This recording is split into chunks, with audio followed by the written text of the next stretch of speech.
A lo largo de este vídeo se tratará de explicar cómo seleccionar un silenciador disipativo de bafles paralelos INASIN mediante la herramienta de cálculo iSyn de INASEL. Esta herramienta tiene este aspecto donde tenemos unas determinadas entradas. La primera de ellas se sitúa en la fila 13. Sería el espectro emisor, es decir, el espectro de la fuente ruidosa. A continuación, en la celda 21E, definiríamos un caudal en metros cúbicos hora para después definir un tipo de silenciador dentro de esta lista. Estos tipos de silenciador vienen definidos por la geometría del mismo, por la geometría de los bafles, de los huecos que conforman el silenciador. Después de esto, definiríamos el número de pasos que queremos que tenga nuestro silenciador, la altura del mismo en la celda 24E y la profundidad del silenciador, por último, en la celda 25E. Como salidas tendremos primeramente en la fila 16 el ruido tras el silenciador. En la fila 15, como veremos después, el self-noise o ruido regenerado del silenciador. En la fila 17 la atenuación introducida por el silenciador en el sistema. Y después en la celda 26E tendremos la anchura del silenciador, que vendrá definida por el número de pasos y por el tipo de silenciador. La velocidad de paso del fluido a través del silenciador, que vendrá definida por el caudal, el tipo, el número de pasos, etc. Y la pérdida de carga del silenciador. Pasamos entonces a poner un ejemplo de un espectro emisor.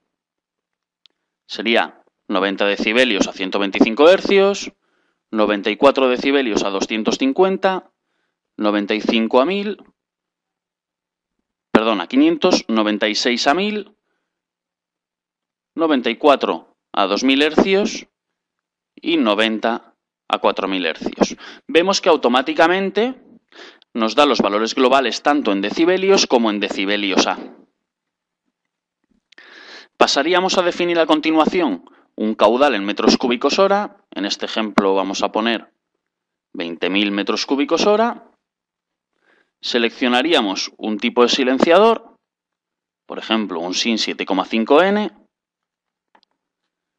Un número de pasos en la celda 23E, vamos a ponerle 7 pasos. Una altura, tratando de que esta altura siempre sea múltiplo de 300 milímetros por cuestiones de fabricación. Es decir, por ejemplo, le pondremos 1200 milímetros. Y una profundidad. Variando la profundidad, veremos cómo nos varía la atenuación introducida por este silenciador, la atenuación teórica. Esta atenuación teórica después pasará a ser corregida por el ruido de fondo, que es un límite por debajo del cual no podemos llegar. En este caso sería de 62 decibelios A. Y vamos a ver cómo cambia esa atenuación. Le vamos a poner una profundidad de 1500. Vemos que automáticamente ha subido la atenuación. La atenuación introducida por el silenciador sería de 38 decibelios A. El ruido tras el silenciador de 62 decibelios A, como hemos comentado antes, estaría en el límite del ruido regenerado y tendríamos como salidas la velocidad de paso de 8,8 metros por segundo, decir de esta velocidad de paso que el óptimo sería de 7 metros por segundo, pero podemos llegar a velocidades de hasta 10, 12 metros por segundo. Y por último, la anchura y la pérdida de carga introducida por el silenciador. Pasamos entonces a ver un caso práctico muy común, como puede ser una sala de grupos electrógenos. Esta sala de grupos electrógenos tendrá un determinado espectro de ruido, necesitará un caudal de ventilación de 50.000 metros cúbicos hora para el correcto funcionamiento del grupo electrógeno, tendremos un nivel máximo en fachada según la normativa de 55 decibelios A, y una altura máxima disponible para la instalación del silenciador de 1800 milímetros. Vamos a ver entonces el espectro sonoro de la fuente ruidosa del grupo electrógeno. Lo tenemos aquí y vamos a introducirlo en nuestra hoja de cálculo ISIN. En la fila 13, como vimos antes, introduciremos el espectro emisor.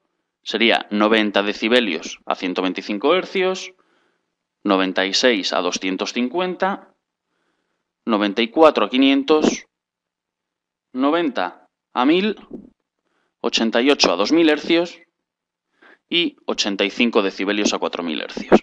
Vemos que otra vez se nos ha actualizado los valores globales tanto en decibelios como en decibelios A y continuamos con las entradas.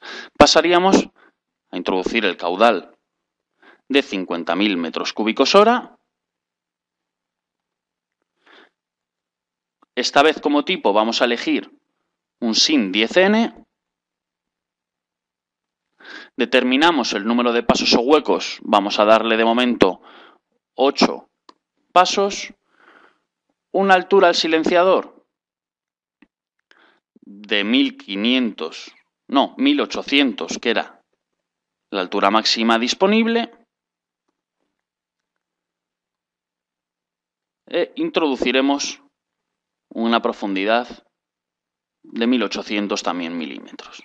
Bueno, vemos que la velocidad de paso no está cerca del óptimo, con lo cual vamos a aumentar el número de pasos y de huecos. Nos cambiará la velocidad de paso, la pérdida de carga y el self noise en la fila 15, que nos está marcando un límite de 65 decibelios A por debajo del cual no vamos a poder trabajar, también nos va a cambiar al disminuir la velocidad de paso. Le vamos a dar 10 pasos, seguimos en 7,7, vamos a buscar el óptimo, ahí lo tenemos con 11 pasos.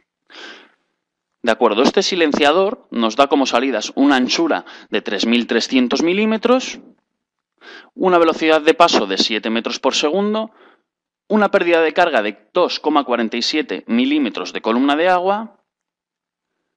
Tenemos aquí este ruido regenerado con un límite de 59 decibelios A y algo que nos importa mucho, que es el ruido tras la instalación del silenciador, que sería de 61 decibelios A en este caso. La atenuación introducida por el silenciador sería de 35 decibelios A y pasaríamos a tener a la salida 61 decibelios A. 61 decibelios A no cumpliría con los 55 decibelios A que teníamos. Aquí podemos ver una gráfica donde vemos el espectro del emisor, el ruido tras el silenciador y en verde la atenuación introducida por el silenciador. Bueno, como decíamos, no cumpliría, pero tenemos que tener en cuenta que el punto de medida se situaría a 1,5 metros de la salida del silenciador, es decir, de la fachada del encapsulamiento donde está el grupo electrógeno, y a 1,5 metros de altura. Según la normativa UNE en ISO 12354 parte 4, podemos ver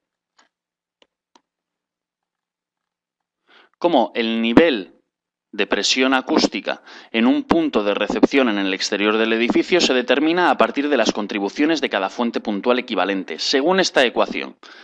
El nivel de presión sonora es igual al nivel de potencia sonora, que serían los 61 decibelios que tenemos a la salida del silenciador, más una corrección por directividad, más la atenuación que se produce durante la propagación acústica. Introduciendo estos valores en la ecuación, tenemos una atenuación acústica de 6 decibelios, una corrección por directividad de 0 decibelios y a partir de ahí tenemos un nivel de presión sonora a 1,5 metros de la fachada y a 1,5 metros sobre el nivel del suelo de 61 menos 6 igual a 55 decibelios A, con lo cual cumpliría con las especificaciones. Nada más, muchas gracias y decirles que para cualquier información pueden escribir un correo a inasel@inasel.com o visitar nuestra página web www.inasel.com.